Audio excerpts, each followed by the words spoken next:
Alhamdulillah, alhamdulillahilladzi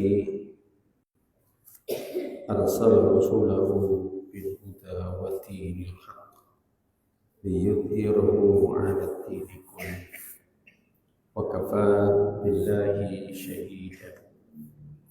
Asyhadu an la ilaha illallah wahdahu la syarika lah wa asyhadu anna Muhammadan 'abduhu wa rasuluh.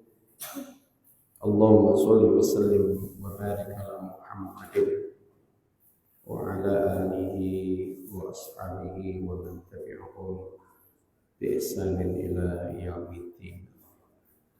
Raditu billahi rabba wa bil islami dina wa bi Muhammadin nabiyya wa rasulah.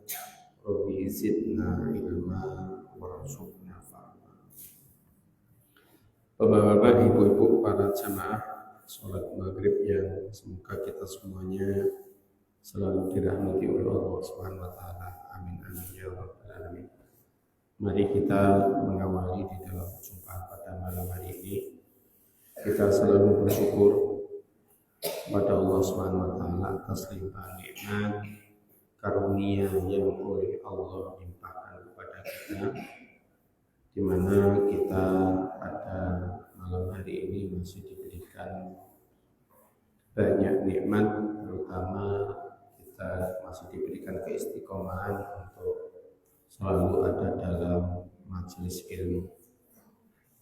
Mudah-mudahan Allah Subhanahu wa taala memberikan kelapangan kepada kita semuanya, memberikan kefahaman, kemudahan untuk memahami apa yang ada di dalam din Islam yang hak ini. Dan mudah-mudahan kita semuanya termasuk orang-orang yang menghidupkan sunnahnya Rasulullah SAW, di mana masa itu banyak orang yang meninggalkan sunnahnya Rasulullah SAW. Mari kita lanjutkan, Bapak Ibu. Pada malam hari ini kita akan membahas tentang babul amri fi qitalin nasi hatta yaqulu la ilaha illallah Muhammadur Rasulullah, yaitu bab perintah.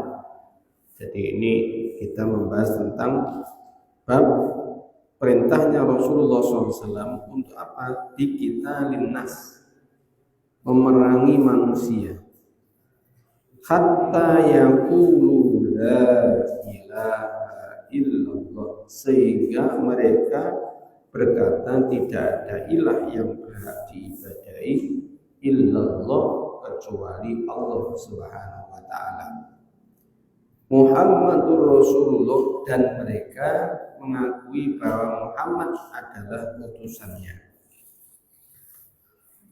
Bapak-bapak, ibu-ibu, mungkin hadis ini itu tidak letterlek kemudian kita pahami kalau kemudian kita ini berjumpa dengan orang musyrik kemudian kita langsung bunuh dia, tidak. Ya. Tetapi kita harus kemudian berusaha untuk memeranginya. Artinya memerangi itu kalau sekarang ini ada istilahnya ghazwul fikri. Ghazwul fikri itu perang pemikiran. Ya, perang kok ada pemikiran, ya. Artinya banyak orang yang menyebarkan tentang keburukan.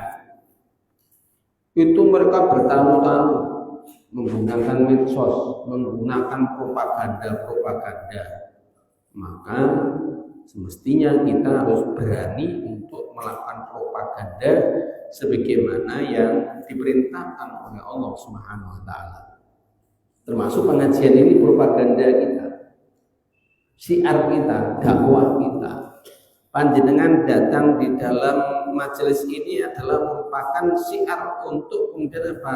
Mengatasi fenomena-fenomena di luar sana yang notabene mengajak di dalam kemungkaran. Ya, ini perlu kita sadari. Dengan hadirnya panjenengan ada di rumahnya Allah ini adalah salah satunya adalah panjenengan semuanya punya etikat untuk menghidupkan sunnahnya Rasulullah SAW. Kenapa umat Muhammad, orang yang beriman itu, kalau ada majelis ilmu itu dia rindu. Ya, jadi umatnya Muhammad itu kok bisa melihat begitu? Iya, ini dilakukan oleh para sahabiah. Sahabiah itu sahabat-sahabat Rasulullah SAW. Jadi sahabat Rasulullah SAW itu dengan informasi tentang konsep ilahiyah itu sangat menanti-nanti. Ya. Karena apa? Karena dia telah menyadari la ilaha illallah. Dia memahami bahwa dia tidak akan bisa taat kepada Allah kalau kita tidak mengetahui apa yang dimaui oleh Allah Subhanahu wa taala. Demikian pula kita tidak akan sampai pada mengatakan wa asyhadu anna Muhammadar Rasulullah kalau kita tidak mengetahui apa yang dituntunkan oleh Rasulullah SAW. Lebih-lebih kalau di dalam Al-Quran kan ada firman-Nya Allah di dalam surat Al-Ahzab itu wa ma atakumur rasulu fakhudhu. Ya. Dan apa-apa yang datang kepada kalian Rasul dari Rasul fakhudhu, maka ambil. Bagaimana mungkin kita akan bisa mengambil apa yang datang dari Rasulullah kalau kita tidak ada dalam majelis ilmu? Ya, moco dewi iso, betulkah kita membaca sendiri selesai? Ya. Kita ini sedikit-sedikit bosan, sedikit-sedikit ngantuk, ya, sedikit-sedikit kita ini cegah. Sedikit-dikit kita ini waleh, ya, sedikit-dikit kita ini tidur, artinya banyak tidur, gitu ya, banyak walehnya, banyak aras-aras ini. Oleh karena itu untuk memaksakan diri gimana? Datang ada dalam majelis ilmu. Allah menilai perjalanannya panjenengan sampai ke tempat ini, itu Allah menilai. Ya. Tidak ada sesuatu yang tidak dinilai oleh Allah Subhanahu wa taala. Ya. Dan inilah yang akan membukakan diri seorang hamba Allah untuk kemudian mereka itu mau tunduk dan patuh kepada Allah Subhanahu wa taala. Ya, seperti halnya ada babul amri bi kita linnasi hatta yaqulu la ilaha illallah Muhammadur Rasulullah. Mungkin sekilas musuh kita ini harus perang terus. Ya. Masa kita ini harus perang terus misalnya. Maka dengan kita ini belajar, dengan kita ini ada dalam majelis ilmu, oh ternyata yang dimaksud oleh hadis itu kita ini jangan sampai kita diam tidak menyebarkan Islam. Kenapa? Karena orang-orang di luar sana itu ngajak kemungkaran, kita jelas-jelas orang Muslim mesti harus ngajak kebenaran. Itu perang, ya. Perang itu banyak, perang pena, perang informasi, perang opini, ya. Ini perang. Karena dari peperangan itu bisa mengubah mindset, bisa mengubah pemikiran, bisa mengubah perilaku yang ada pada diri manusia.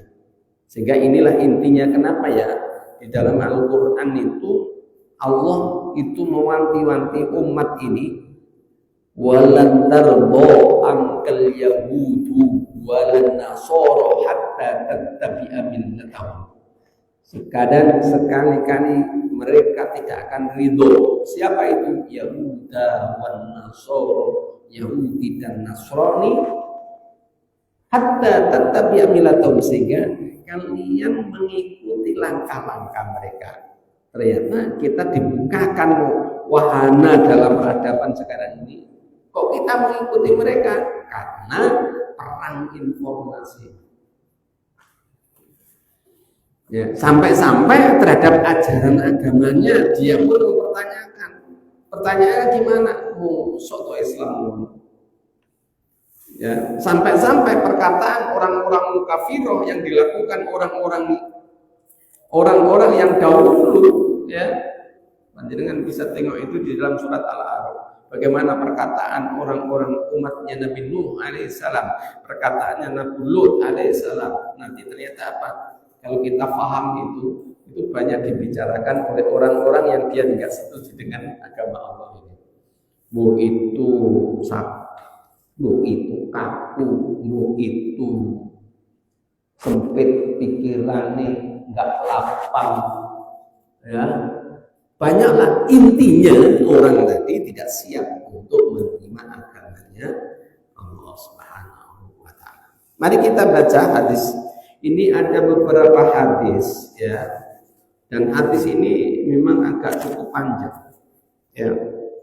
Hadis Abi Bakrin wa Umar radhiyallahu anhuma. Qala Abu Hurairah radhiyallahu an lamma tuwaffiya Rasulullah sallallahu alaihi wasallam wa kana Abu Bakrin radhiyallahu anhu wa kafara man kafara minal Arab. Faqala Umar kaifa tuqatilun nas wa qad qala Rasulullah sallallahu alaihi wasallam umirtu an uqatilan nas hatta yaqulu la ilaha illallah faman qalaha faqad asama minni ma lahu wa nafsahu illa bihaqqihi wa hisabuhu 'ala Allah. Faqala Abu Bakr radhiyallahu anhu wallahi la qatilanna man faraqa baina sholati waz zakati fa inna zakata haqqul mali wallahi law mana'uni anaqan kanu yu'addunaha ila Rasulillahi sallallahu alaihi wasallam la qataltuhum ala man'iha. Qala Umar radhiyallahu anhu wallahi ma huwa illa an qad sarahallahu sadraka Abu Bakr radhiyallahu anhu fa araftu annahu al-haq. Hadis ini Bapak Ibu, ini merupakan sebuah kejadian setelah tuwafiyah itu wafatnya Rasulullah SAW. Ya. Hadis ini disampaikan oleh Abu Bakar radhiyallahu an dan Umar ibnul Khattab. Jadi Umar ibnul Khattab dan Abu Bakar, karena kebetulan setelah Rasulullah SAW itu wafat, maka kepemimpinan umat ini dipegang oleh Abu Bakar.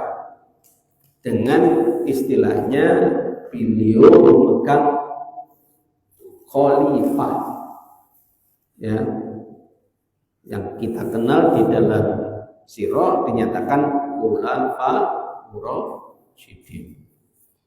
Khulafa pengganti yang mendatangkan petunjuk. Petunjuk apa? Nubuwah.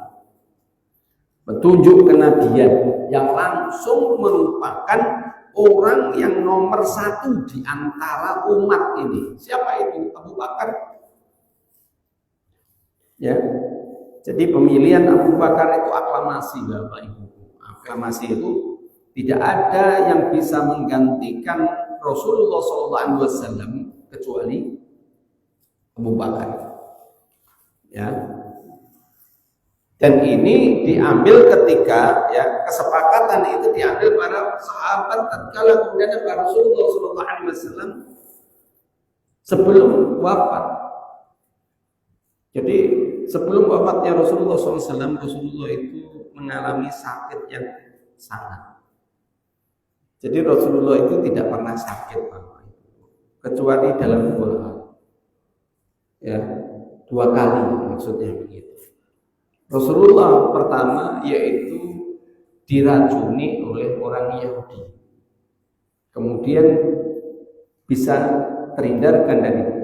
Hanya saja setelah kemudian pada masa-masa akhir, maka sesungguhnya racun yang kemudian yang mengenai Rasulullah SAW itu muncul.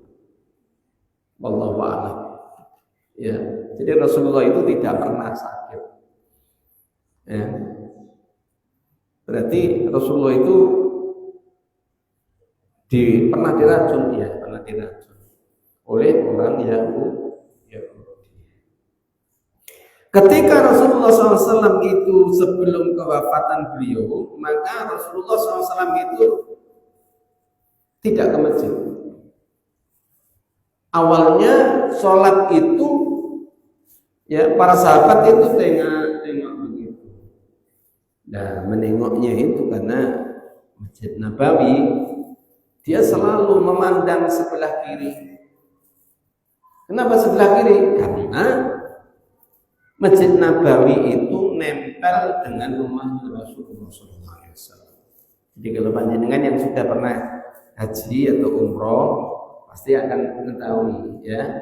Jadi makam Rasulullah SAW yang sekarang itu di pinggir masjid itu kemudian itu merupakan rumahnya Rasulullah SAW. Sehingga di antara jendela dengan masjid itu dempet, ya, jadi menyatu. Maka sahabat selalu menengok, nggak ada pergerakan di rumahnya Rasulullah SAW. Maka ada kabar berikutnya, Rasulullah SAW dalam kondisi sakit. Ya, pernah Rasulullah SAW itu kemudian dalam kondisi payah, keringat, bercucuran. Maka berikutnya kemudian Rasulullah tidak nampak. Maka pada saat itu yang ada hanya Umar bin Khattab radhiyallahu anhu. Ini sebuah cerita di dalam kisah sirah. Ya. Sebelumnya Umar pun juga tengok-tengok. Ya, tengok-tengoknya apa? Mana Abu Bakar? Ya, karena Abu Bakar tidak nampak, maka sahabiat yang lainnya maka kemudian mempersilahkan Umar itu kemudian apa? Untuk ngimami. Ya, ini saya akan ceritakan bagaimana kisah kenapa pada saat setelah kewafatan Rasulullah SAW aklamasi dipilihnya Umar Abu Bakar Siddiq radhiyallahu anhu. Tatkala tidak adanya Abu Bakar Siddiq maka majulah yang namanya Umar bin Khattab, ya. Maka Umar pun kemudian mengimami sholat itu, ya. Maka setelah selesai terdengarlah suara yang nampak kemudian itu adalah suaranya Rasulullah SAW mempertanyakan siapa yang imami itu. Nah, para sahabat itu dengan perkataan Rasulullah dengan nada yang notabene-nya itu tidak berkenan Rasulullah SAW, para sahabat itu peka. Ya, jadi sahabat Umar ini peka. Oh, Rasulullah nampak tidak suka dengan saya yang imami. Maka pada saat hari yang kedua itu kemudian apa? Maka kemudian ditanya mana ini Abu Bakar. Semuanya menunggu. Ya. Maka pada akhirnya Abu Bakar lah yang kemudian apa? Maka Rasulullah tidak ada suara lagi kaitannya dengan istilahnya suara yang sebagaimana kalau Umar bin Khattab radhiyallahu anhu itu kemudian apa? Mengimami, menggantikan Rasulullah SAW. Dan di dalam hari yang ketiganya juga kemudian dilakukan oleh Abu Bakar Siddiq radhiyallahu anhu, maka Rasulullah pun demikian. Ya. Dan itu memang kondisi detik-detik kewafatan Rasulullah SAW itu memilukan Bapak Ibu. Jadi tidak pernah sakit yang sakitnya seperti yang ditanggung oleh Rasulullah SAW. Saya tidak berbicara kaitannya dengan bagaimana ya kewafatan Rasulullah SAW, ya. Tapi bagaimana itu asal-muasal Khalifah Abu Bakar Siddiq radhiyallahu anhu itu dipilih oleh umat secara aklamasi. Hadis ini kemudian juga ditulis oleh qala Abu Hurairah radhiyallahu anhu, dikatakan oleh Abu Hurairah radhiyallahu anhu lamma tuwaffiya Rasulullah sallallahu alaihi wasallam, ketika wafatnya Rasulullah sallallahu alaihi wasallam, wa kana Abu Bakrin radhiyallahu anhu Maka Abu Bakarlah itu kemudian menggantikan beliau. Wa kafara man kafara minal a'rab. Maknanya di situ adalah maka sebagian orang Arab itu ingkar, itu menolak kebenaran yang datang. Artinya enggak setuju. Dan enggak setujunya itu bukan kemudian enggak setuju saja kepada Abu Bakar sebagai pengganti Rasulullah sebagai kepemimpinan, tidak, tetapi juga menolak Muhammad sebagai nabinya. Yang terkenal yaitu pada saat mereka itu tidak mau membayar zakat. Itu jangan nanti.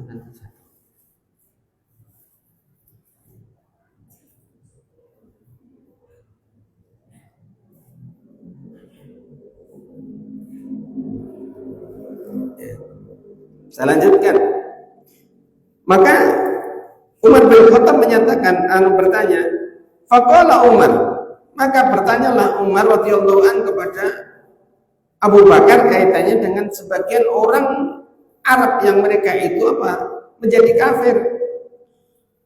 Maka bertanya, kaifa yuqatilun nas? Bagaimana kita akan memerangi mereka? Bagaimana kita akan menanggulangi mereka? Maka kemudian di situ dinyatakan waqad qala Rasulullah sallallahu alaihi wasallam, maka sesungguhnya Nabi sallallahu alaihi wasallam, Rasulullah sallallahu alaihi wasallam telah pernah bersabda, umirtu an uqatilan nas hatta yaqulu la ilaha illallah. Di mana Rasulullah sallallahu alaihi wasallam memerintahkanku an uqatilan nas, artinya Allah Subhanahu wa taala memerintahkanku, katanya Rasulullah, an uqatilan nas, untuk memerangi yaitu manusia, hatta yaqulu, sehingga mereka manusia itu menyatakan la ilaha illallah, tidak ada ilah yang patut disembah, tidak ada ilah yang patut ditunduki, tidak ada ilah yang patut dipatuhi illallah, kecuali Allah. Faman qalaha faqad asama minni malahu wa nafsahu ila bihaqqi. Ya. Jadi bagaimana engkau memerangi manusia, sedang Nabi sallallahu alaihi wasallam bersabda, aku diperintahkan untuk memerangi manusia sampai mereka itu berkata tidak ada ilah yang berhak diibadahi kecuali Allah.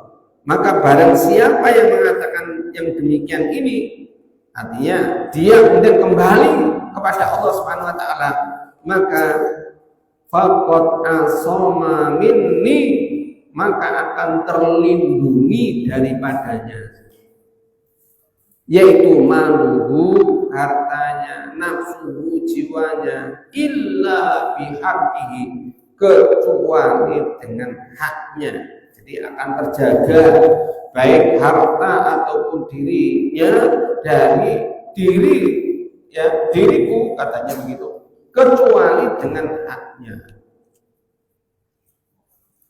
Jadi kenapa kalau senada dengan ini orang yang murtad, ya itu hukumannya tidak ada lain kecuali harus dibunuh. Ya, dibunuh, iya.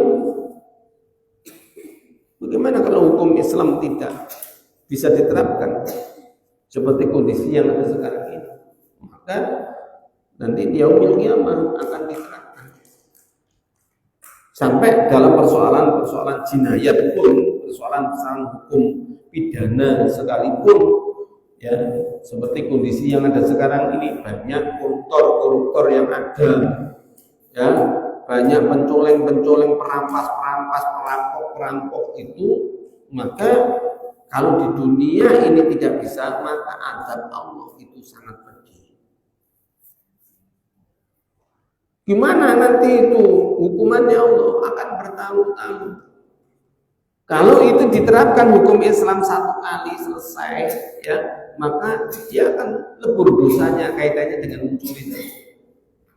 Tapi kalau belum, maka akan diadab oleh Allah nanti di akhirat dengan dipotong tangannya. Apa hanya satu kali, itu adalah haknya Allah.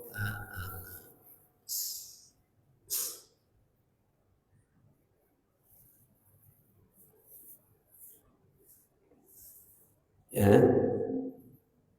sehingga bagi kita semuanya, ittaqillah, takutlah kita kepada Allah Subhanahu wa ta'ala. Saya lanjutkan Bapak Ibu.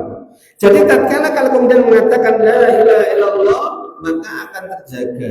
Jadi artinya terjaga itu begini, haram hukumnya darahnya, haram hukumnya hartanya dirampas, ya, haram untuk dibunuh kecuali bihaqi. Ya, ini yang kemudian menjadikan pertanyaannya Umar bin Khattab, ya, kecuali itu haknya. Artinya kecuali kalau kemudian itu betul-betul kemudian itu keluar dari itu, maka apa? Boleh dibunuh. Nah, misalnya itu. Membunuh seseorang kalau tidak pada haknya, maka nggak boleh. Ya, sehingga contohnya begini, kenapa ada dalam suatu riwayat apabila ada seorang muslim membawa senjata untuk terjadi peperangan, maka hindarilah persoalan itu. Kenapa? Karena orang muslim itu orang yang mau dibunuh dengan yang dibunuh, maka itu masuk neraka. Ini apa itu? Sampai begitu, iya, ya. Kenapa? Karena dilindungi oleh la ilaha illallah. Demikian pula kaitannya dengan kasus orang, kenapa orang munafik itu nggak boleh diperangi, dipukul saja juga nggak boleh, dianiaya juga nggak boleh. Apa ada ibrah kaitannya dengan orang munafik kemudian ini? Enggak ada, ya, artinya enggak pernah kemudian ada orang munafik kemudian dibunuh, enggak ada, kecuali orang munafik itu ada di medan Marokah bersama orang kafir, kemudian dia bersama-sama orang kafir memerangi kaum muslimin, itu boleh dibunuh. Tapi tatkala sebagaimana yang kejadian orang munafik, sebagaimana kejadian yaitu pada saat perang Uhud. Jadi perang Uhud itu perang yang memilukan. Diawali dengan provokasi orang munafik untuk memecah pasukan kaum muslimin. Ya, berangkat itu banyak Bapak Ibu. Tapi di tengah jalan orang-orang munafik itu memprovokasi, untuk apa kita ini perang? Ya, ini akan mendatangkan mudarat yang besar. Oleh karena itu mari kita menjaga keselarasan kehidupan manusia. Pada akhirnya pasukan kaum muslimin terpecah menjadi dua, satunya kembali ke Madinah, satunya tetap jalan. Maka bertemulah di bukit Uhud yang mungkin terkenal dengan peperangan Uhud yang monumental kaitannya dengan terbunuhnya sahabat pamannya Rasul, yaitu Hamzah. Ya. Apakah kemudian orang yang memprovokasi kembali ke Madinah itu kemudian oleh Rasulullah diperangi? Tidak. Disentuh saja tidak, tapi didakwai. Walaupun ngomongnya, ya, di dalam kutub sirah itu dinyatakan begini, ngomongnya orang munafik setelah kekalahan perang Uhud itu begini, umat Muhammad wis kalah, itu sekarang dia bercocok tanam. Ya, jadi ibaratnya apa? Dilorok, direndah-rendah. Ya. Demikian pula setelah kemudian kejadian yang begitu berlalu, sebagaimana perang Ahzab. Perang Ahzab itu sangat juga apa? Sangat memilukan pula. Ternyata apa? Orang munafik ini dia memberitahukan informasi bagaimana kejadian, bagaimana peristiwa, bagaimana sesuatu yang ada di Madinah pada saat itu. Ya, karena apa? Karena pasukan Rasulullah SAW buat galian. Ya, karena pasukan kaum musyrikin bersama orang Quraisy itu sangat banyak sekali. Maka untuk mempertahankan artinya untuk pertahanan, karena pertahanan di Madinah itu Bapak Ibu dari utara itu terbuka. Yang ada itu perbukitan itu hanya selatan. Ya. Maka ide yang cemerlang yang terjadi yaitu idenya Salman Al-Farisi. Dengan cara apa? Membuat parit. Nah, panjenengan ada ziarah baik itu umroh ataupun haji itu biasanya akan diputarkan di kota Madinah. Bekasnya parit ada.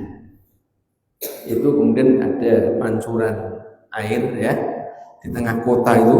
Kalau sekarang tengah kota ya itu tinggi sekali.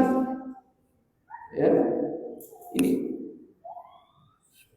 Lah, ternyata apa? Ternyata orang munafik ini dia bergerak melingkar keluar melalui Bani Quraidah. Bani Quraidah itu siapa? Bani yang dia keturunannya orang-orang Yahudi, dan dia Bani Quraidah ini sudah ada perjanjian dengan Rasulullah. Bagaimana menyelesaikannya? Maka penyelesaiannya dilakukan oleh Rasulullah setelah perang Ahzab. Apakah orang munafik diperangi? Tidak. Yang diperangi siapa? Orang Yahudi yang telah membuat perjanjian dhimah dengan Rasulullah SAW. Berarti sampai begitu ya orang yang mereka itu menyatakan la ilaha illallah walaupun hatinya ini kufur. Nggak boleh diperangi.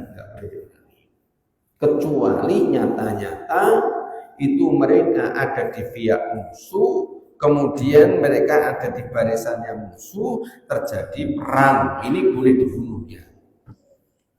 Kenapa? Karena istilahnya kena hukum perang. Ini apa itu? Oh beda ya. Iya. Ini pentingnya bagi kita mengetahui fikih Islam.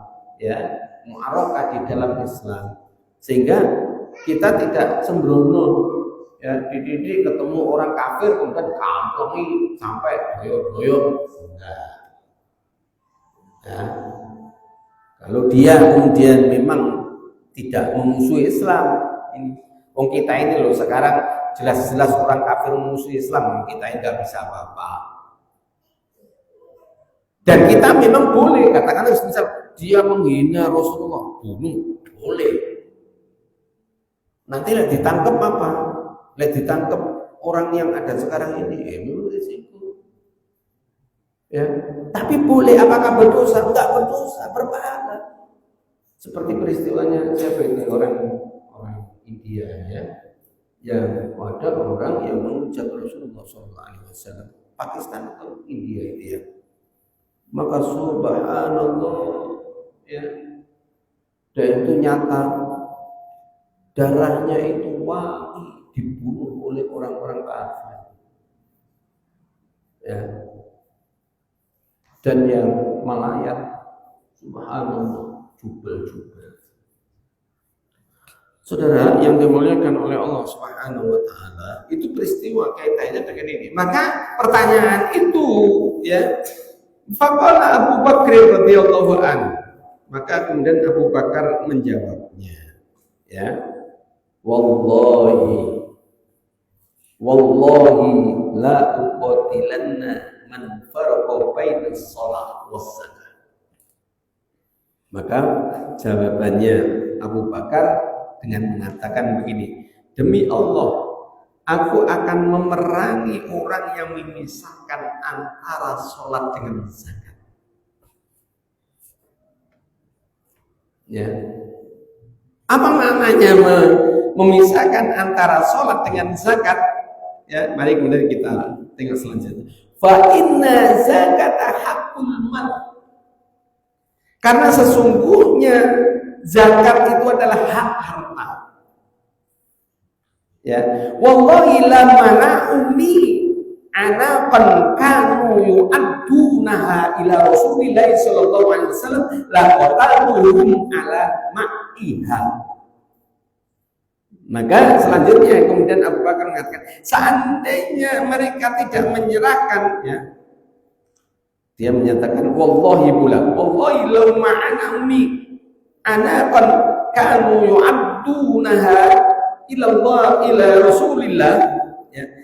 Demi Allah, seandainya mereka tidak menyerahkan satu ekor kambing betina saja yang biasa mereka serahkan kepada Nabi Sallallahu Alaihi Wasallam, katanya Abu Bakar, la qataltumuhum, saya akan perangi mereka ala man'iha, atas penolakannya. Inilah yang kemudian peristiwa kaitannya dengan memang terjadi, kalau kita kenal sejarah orang-orang murtadin, orang-orang yang murtad yang mereka tidak mau membayar zakat. Ya, ini terkenal, masyhur ini. Ya, setelah kekhalifahan Abu Bakar Siddiq radhiyallahu anhu, memang kekacauan itu banyak. Ya, banyak itu yang bagaimana? Banyak itu selain orang yang murtad, orang yang tidak mau membayar zakat, ada nabi palsu. Ya, nabi palsu. Nabi palsu ini sebenarnya, nabi itu palsu ini muncul sebelum kewafatan Rasulullah. Musailamah al-Kadzdzab yang memiliki umat yang cukup banyak. Ya, apakah hanya itu saja? Oh, banyak. Setelah kewafatan Rasulullah semakin jamur itu yang namanya nabi palsu. Sampai-sampai nabinya ada yang perempuan. Betul ini. Nabi perempuan ini sebenarnya bersekutu dengan al-hakam. Al-hakam itu termasuk orang Muslim karena kemudian apa? Karena dia ternyata setelah kewafatan Rasulullah tidak mau membayar zakat.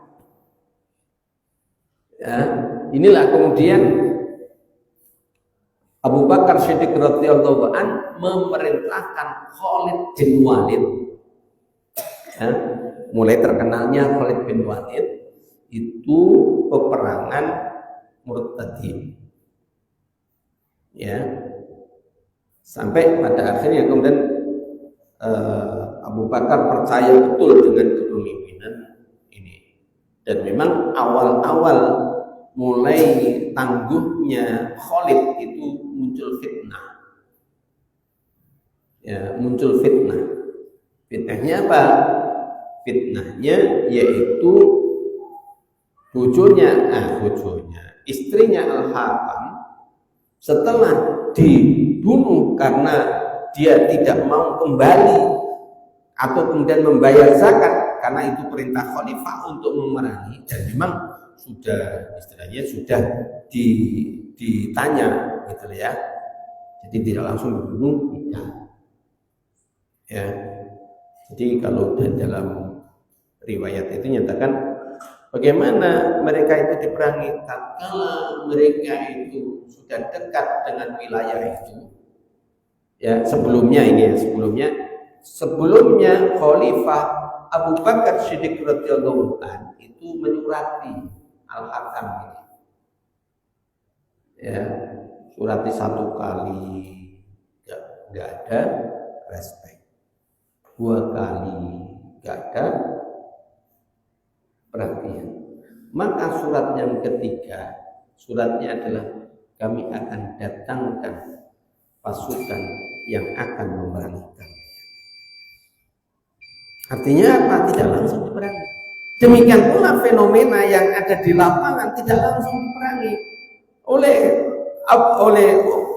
Khalid bin Walid itu, subhanallah. Juga di dalam filmnya Umar bin Khattab itu Khalid bin Walid adzan dulu, suaranya digemakan. Ada suarakah kemudian di situ gema adzan pula? Ternyata tidak ada. Maka pada akhirnya diperintahkan untuk memerangi sampai pada akhirnya ditangkapnya.